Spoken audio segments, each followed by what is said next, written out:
सबको मेरा नमस्कार। कैसे हैं आप? अच्छे हैं? आप अच्छे हो यह कामना करते हुए मैं रमेश बिरादर, सहायक प्राध्यापक GFGC चिड़गुप्पा, आज फिर आपके सामने मैं हाजिर हुआ हूँ प्रस्तुतिकरण लेकर। BA 4th semester optional Hindi Gulbarga विश्वविद्यालय से संलग्न आज का हमारा 18वीं सत्र है। और इससे पहले 18वीं सत्र में जाने से पहले हमने पिछले सत्रों में देवनागरी लिपि का उद्भव और विकास के इस सत्रों में, इन सेशंस में हमने देखा कि लिपि किस तरह से जन्म ली होगी। यानी हमने वहां देखा कि चित्रलिपि, भावनात्मक लिपि, फिर उसके बाद संकेतात्मक लिपि, फिर उसके बाद अक्षरात्मक लिपि, किस तरह से लिपि के इतिहास को हमने देखा। लिपि और भाषा का संबंध भी किस तरह से होती है। तो यहाँ पर हम देखते हैं भाषा पहले उत्पन्न होती है, फिर उसके बाद उसका लिपि उत्पन्न होता है। तो इस तरह से लिपि का इतिहास भी हमने देखा। इसी के साथ देवनागरी लिपि और उसका उद्भव और उसका विकास,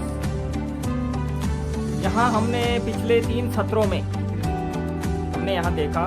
तो यहाँ आज का देवनागरी लिपि के बारे में यहाँ चौथा सत्र, शायद चौथा 5वां सत्र है, शायद 14 सत्र, राइट। चौथा सत्र जो है इस लिपि में इस सत्र में हम देखेंगे देवनागरी लिपि की विशेषताएं। उसमें लिपि चिन्ह, नाम तथा ध्वनि की अनुरूपता, यानी जो लिपि होता है उसका जो चिन्ह है उसका और ध्वनि की जो अनुरूपता, एकता जो है, उसके बारे में हम इस सत्र में हम देखेंगे। तो इस सत्र में जाने से पहले जो लिपि है, लिपि को हम क्या कहते हैं जी? Language is a system of arbitrary, language is a system of arbitrary vocal symbols by means of which social group cooperates. इसका मतलब हिंदी में हम देखते हैं तो जिस प्रकार भाषा ध्वनियों की व्यवस्था होती है, उसी प्रकार लिपि वर्णों की और प्रतीकों की परंपरागत व्यवस्था लिपि ही कहलाती है। व्यवस्था जो है, प्रतीकों की परंपरागत व्यवस्था ही लिपि कहलाती है, हमने पिछले सत्रों में देखा। तो इसको हम देखते हैं तो यहाँ जो यादृच्छिक जो सब लोग माने हुए, यानी सभी जो चिन्ह, जो अक्षरों के जो चिन्ह हैं, वो चिन्ह सब लोग मानेंगे, तब भी हम इसको वैज्ञानिकता दे सकते हैं, मानकीकरण कर सकते हैं। तो लिपि चिन्ह का ध्वनि अनुरूपता, तो ध्वनि की अनुरूपता है जो लिपि की विशेषताएं में आता है। तो उसके हम देखें तो देवनागरी लिपि को वैज्ञानिकता देने के लिए हम लोगों ने देखा कि देवनागरी वर्णों की संख्या क्या है, थोड़े से ज़्यादा है, मगर उससे थोड़ी सी असुविधा होती है। यहाँ कहते हैं देवनागरी में शिरा रेखा का प्रयोग लेखन का प्रवाह को रोकता है, ये भी कहते हैं। तो देवनागरी लिपि का जो चिन्ह है, लिपि चिन्ह है, उसका हम किस तरह से है उसका हम आगे देखेंगे। तो नागरी जो चिन्ह है उनकी संख्या बहुत अधिक है। देवनागरी जो लिपि है उसकी जो संख्या है वो अधिक है। जैसे कि रोमन अक्षर हम देखते हैं मात्र 26 चिन्ह है। तो चित्रों की संख्या कितने हैं? तो आदर्श वर्गीकरण हम इसमें देखेंगे, विशेषताएं। तो यहाँ पर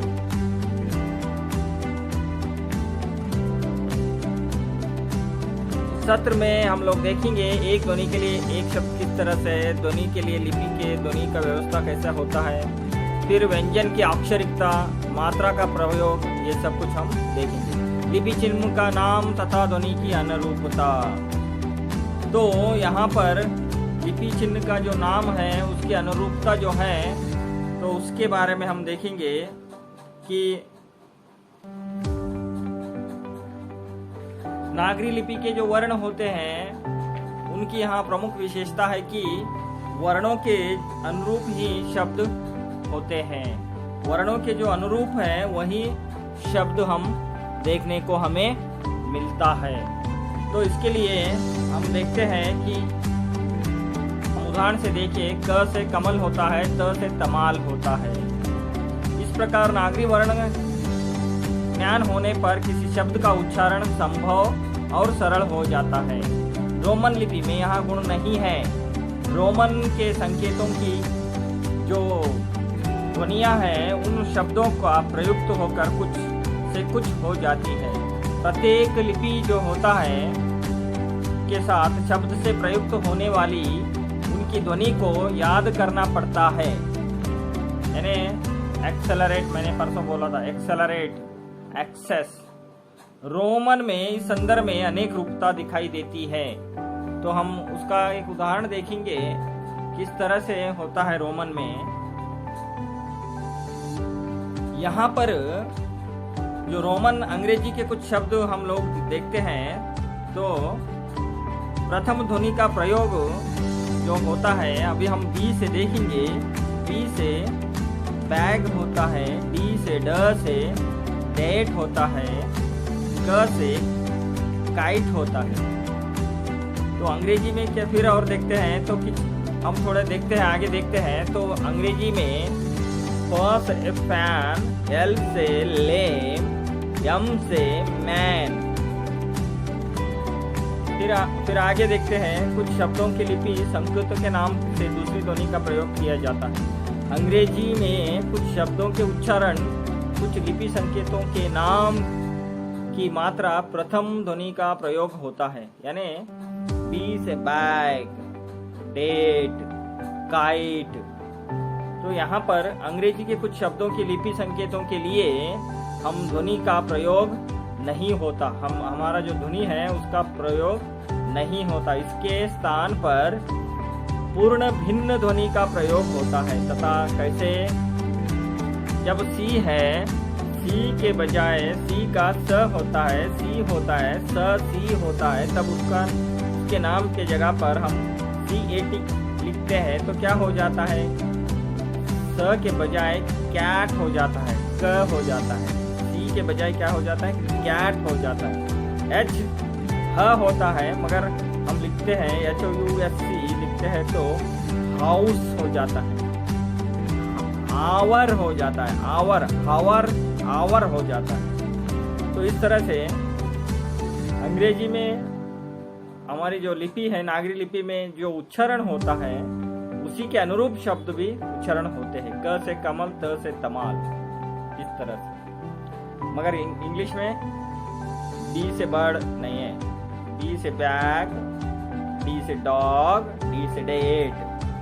यहाँ पर डी को हम अलग तरीके से वहां देख सकते हैं। तो आगे देखते हैं कि एक ध्वनि के लिए एक लिपि चिन्ह, यानी जो एक ध्वनि होता है उसके लिए एक ही चिन्ह हम उपयोग करते हैं। क के लिए क ही उपयोग करते हैं, क के लिए के उपयोग नहीं करते। तो यहाँ पर देखेंगे, एक ध्वनि के लिए एक लिपि चिन्ह में यहाँ प्रमुख विशेषता है कि संकेत का प्रयोग होता है। यानी एक ध्वनि के लिए एक ही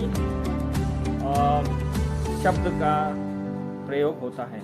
यहाँ जो गुण है वहाँ अंग्रेजी में इसका अपेक्षाकृत न्यून है। इसके लिए ध्वनि के लिए एक से अधिक संकेतों का प्रयोग होते हैं। यहाँ पर क से हम क के काइट, च CH केमिस्ट्री। फिर आगे हम देखते हैं सी से कोट, और आगे हम थोड़ा देखते हैं तो CK होता है तो बैक, Q चक, Q को चक में भी यूज करते हैं, चक, X बॉक्स में यूज करते हैं। तो इस प्रकार फ के लिए F और फ के लिए क्या हो जाए, यहाँ पर आया फ के लिए PH भी आता है, F भी आता है, रफ के लिए GH आता है। तो इसलिए यहाँ जो शब्द है वोमेन, सिस्टम, इस तरह से संकेत प्रयोग होते हैं। तो आगे हम देखते हैं एक लिपि के लिए एक ध्वनि। यहाँ पर एक लिपि चिन्ह के लिए एक ध्वनि वैज्ञानिकता है।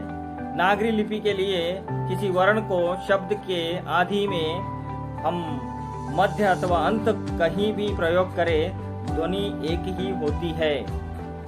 हिंदी में कुछ एक अपवाद मिल सकते हैं, तो रोमन लिपि में यहाँ बहुत भटकती है। इस तरह से अ से अफम, निश्चय पूर्वक कहना, अफम। अ का ही आ, CAR, car. A rate, RAT, rate.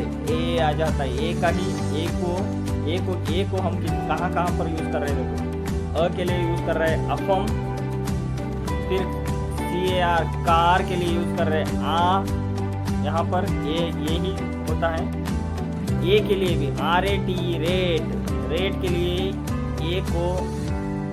ए के लिए यूज कर रहे हैं, अ के लिए नहीं कर रहे।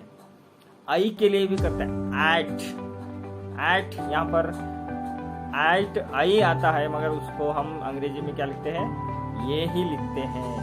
इस प्रकार यू का उच्चारण भी अ के लिए करते हैं। कट, क में अ है, मगर यू को उपयोग करते हैं। पुट, यूनिट आदि रूप में होता है। तो इसी तरह आगे हम देखते हैं कि व्यंजन की ध्वनि रूपता, यानी व्यंजन की अक्षरिकता। जो व्यंजन ध्वनि है उसकी जो अक्षर है वो किस तरह से है। तो व्यंजन की ध्वनि रूपता में हम देखते हैं नागरी लिपि के सभी व्यंजन, यानी नागरी लिपि के सभी व्यंजनों के साथ स्वर का अ उच्चारण होता है। यहाँ आपको याद रखना है क्या है, सभी जो व्यंजन होते हैं उसके साथ स्वर का उपयोग होता है। अगर से वहाँ स्वर उपयोग न हो तो वहाँ व्यंजनाक्षर होता है, मगर उसके साथ स्वर का उपयोग होता है। जहाँ पर च में च प्लस अ, त प्लस अ। तो इस तरह से यहाँ लिपि श्रेष्ठ मानी जाती है, जिसमें कम समय, कम स्थान, कम खर्च के लिए साथ स्पष्ट अनुकूल अभिव्यक्ति होता है।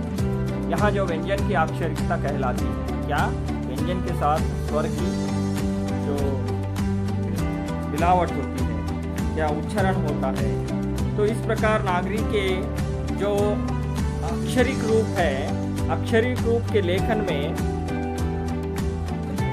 जो अक्षर आते हैं उनके समय के साथ स्थान का भी बचत होता है।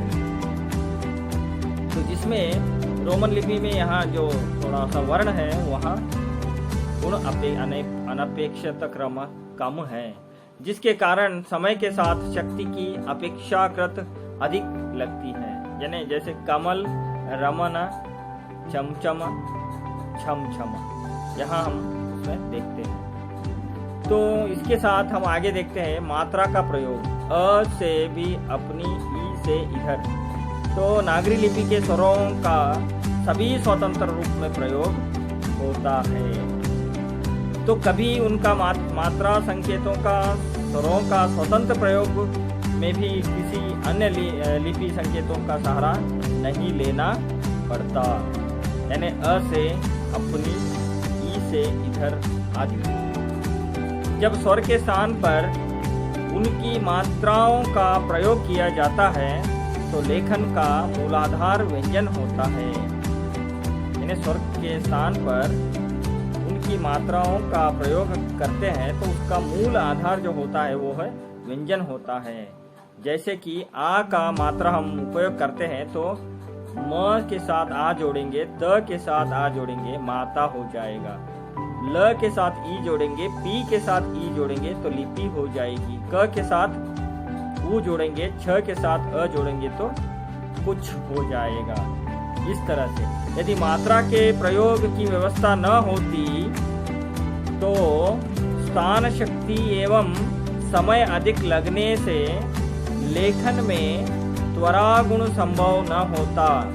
यदि मात्रा प्रयोग की व्यवस्था न होती तो स्थान शक्ति एवं समय अधिक लगता।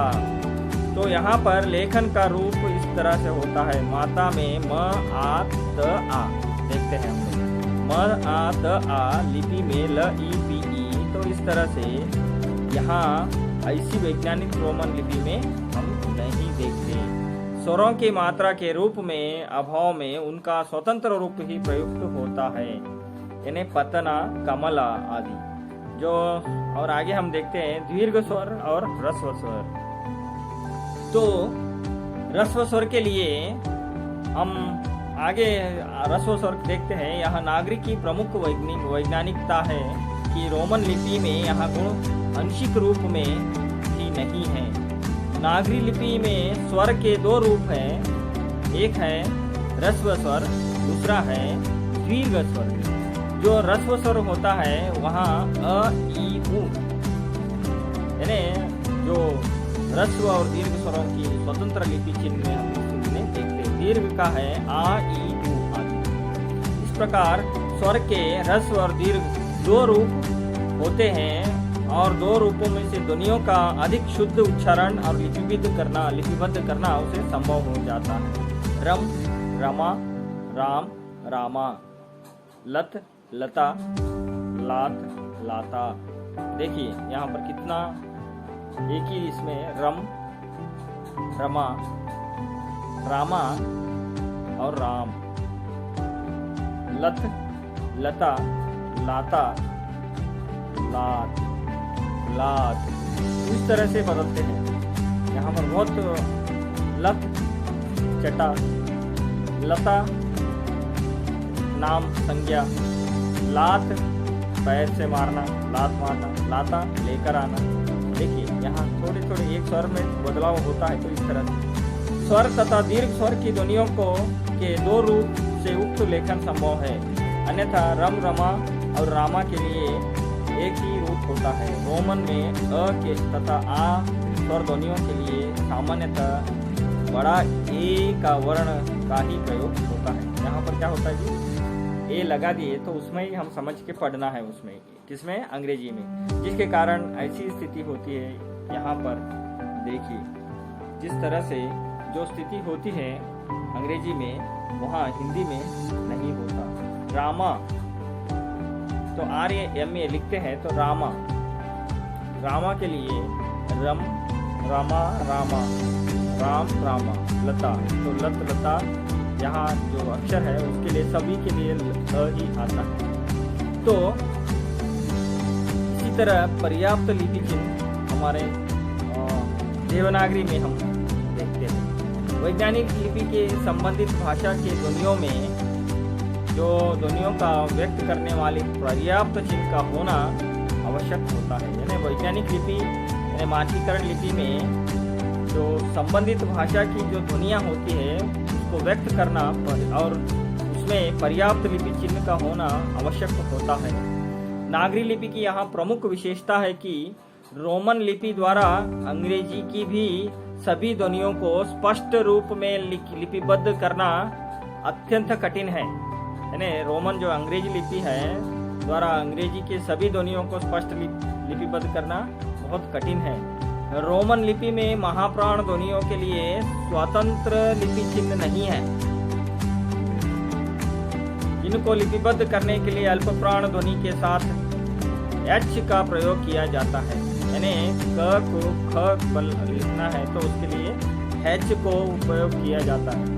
ग के लिए जी, ग, घ लिखना है तो H का उपयोग करते हैं। ड को टी के लिए ड है तो फिर ठ के लिए ड के सामने टी के सामने H का प्रयोग करते हैं। तो अंग्रेजी में लिपि के संकेतों की अपर्याप्तता होने के कारण उसी में ही वह H का उपयोग लिया जाता है।